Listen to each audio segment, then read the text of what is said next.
Okay, so second part of the lesson, and I started this first question already, but we're just going to go over it. Words to expressions. Words to expressions. So we're talking about algebra. In algebra, they give you usually like part of the problem and the answer, but then part of the problem is missing. And it usually has a letter in it, like a variable, and you have to solve it and figure out what that missing number is in the math problem.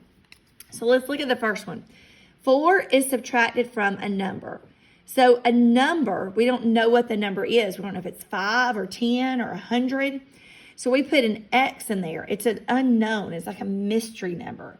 So where it says a number, we put X. Now we know the 4 is a 4. We know what subtraction means.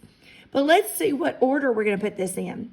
It kind of looks like we would say 4 minus X. But then it also could be X minus 4. One of these is correct and one of these is incorrect.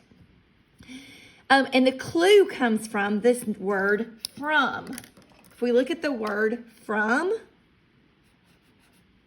all right, it kind of tells us which one comes first. It says 4 is subtracted from the number. So like we're coming from the number.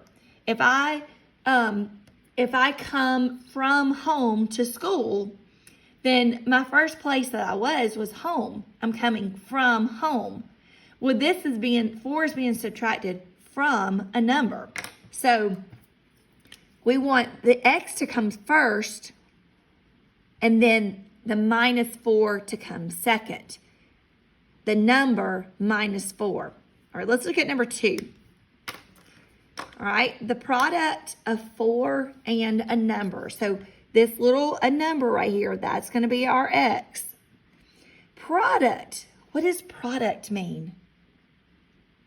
We've heard that word in 4th grade and 5th grade. Product means to multiply.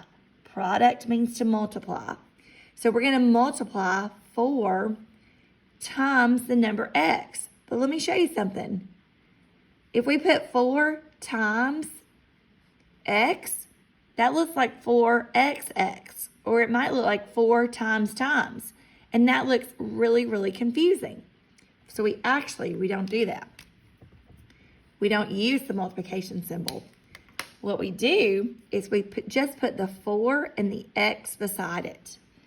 It's kind of like saying we have 4 xylophones, or 4 apples, 4 bananas. Okay, we have 4 X's. So whatever X is, we have 4 of them. Now let's look at the next one. 3 times a number. So we've got 3, we're multiplying because it says times, and then a number is going to be X again. Well, just like this one, we're going to put the 3 and the X right beside each other. 3 and the X right beside each other. And that is how we're going to write that problem. 3 X's, 3 xylophones, 3 apples. All right, number 4. 8 less than a number. So this one's interesting. I just, like a long, long time ago, I trained myself that whenever I see the words less than, then I do this little switcheroo thing. Switcheroo. Less than. 8 less than a number. So the switcheroo means that the number is going to go first, and then less than means subtract, and then we have 8. 8 less than a number. Switch it around. We got to put the number and then take away 8 from it so that 8 is less than whatever that number was. Okay, number 5. A number plus 2. So the number is X, and plus means to add, and 2. All right, number 6. A number is tripled. Tripled means to multiply or to make it 3 times bigger. 3 times bigger. So that's going to be 3x. Whatever x is, I'm going to multiply it by 3. I'm going to have 3 of them. Number 7. 9 minus a number. 9 minus or take away the number. Number 8, 7 more than a number. More than means to add, so 7 plus a number.